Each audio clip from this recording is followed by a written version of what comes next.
রাউজান উপজেলা যুবদলের সাবেক আহ্বায়ক মোহাম্মদ রহিমউদ্দিন ওয়াসিমুর পিতা মরহুম হাজী মফজুল আহমদের হবরত পুষ্পার্ঘ্য অর্পণ ও জিয়ারতের মাধ্যমে শ্রদ্ধা নিবেদন করছে উত্তর জেলা ও উপজেলা যুবদল।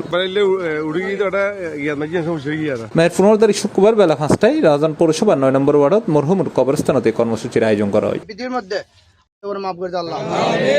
প্রধান অতিথি হিসেবে উপস্থিত আছেন চট্টগ্রাম উত্তর জেলা যুবদলের সিনিয়র সহসভাপতি সাবের সুলতান কাজল। অনুষ্ঠানে সভাপতিত্ব করছে উত্তর জেলা যুবদলের যোগাযোগ বিষয়ক সম্পাদক ও রাউজান কলেজ ছাত্র দলের সাবেক সভাপতি সৈয়দ মোহাম্মদ তৌহিদুল আলম। হাজী মফজুল আহমদ হচ্ছেন একজন এই এলাকার দক্ষিণ ইংলার একজন প্রবীণ মানুষ এবং একজন সম্ভ্রান্ত পরিবারের উনি একজন সন্তান ছিলেন। ওনার ছেলে রাউজান উপজেলা যুবদলের সাবেক আহ্বায়ক রহিমউদ্দিন ওয়াসিম, ওরা হচ্ছেন আমাদের দলীয়, বিশেষ করে আমাদের নেতা কেন্দ্রীয় নির্বাহী কমিটির সম্মানিত ভাইস চেয়ারম্যান দাদা আলহাজ গিয়াসউদ্দিন খাদের চৌধুরী অনুসারী এবং সবসময় দলের জন্য ওনার বাবাও দুনিয়া থেকে চলে গেছেন, হয়তো উনিও বিএনপির একজন নির্বাচিত প্রাণ ছিলেন। এটা মোনাজাত পরিচালনা করছে উপজেলা যুবদল নেতা মোহাম্মদ ফুরখান। এছাড়াও এটা উপস্থিত আছেন উপজেলা যুবদলের সাবেক যুগ্ম আহ্বায়ক সেকান্দর মিয়া হিরু, উপজেলার সাবেক যুব সংগঠক মোহাম্মদ নাসির উদ্দিন, উপজেলা যুবদলের সাবেক নেতা জাকির হোসেন বাহাদুর, মোহাম্মদ শুক্কুর সহ স্থানীয় বিএনপি, যুবদল, ছাত্রদল, স্বেচ্ছাসেবক দল ও অঙ্গ সংগঠনের নেতৃবৃন্দ।